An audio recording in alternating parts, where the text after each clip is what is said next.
அவன் கிருக்காக ஏதோ சொல்லுவான் கோடீஸ்வரன் நான் தான் கிருக்கணும் நான் தான் என்ன நான் ஒன்னி ஆக்கி வச்சுக்கோங்களா சத்துராவை முன்னாடி அடிச்சிடும் அடி பழந்தான்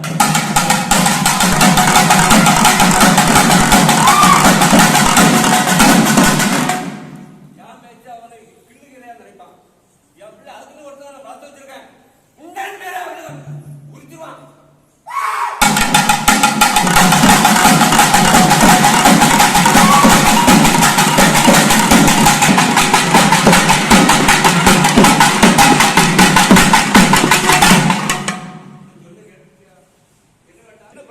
நான் ஒன்னை சாப்பிட்டு வருத்தமா ஒரு காலம் வருத்தம் என் பிள்ளைகள் சந்தோஷமா சாப்பிடும் நீ சாப்பிட்ட பிறகு என்ன செய்யணும் பிள்ளைகளை கூட்டு வந்து அவங்க செய்யணும் செய்யணும் செய்யக்கூடாதா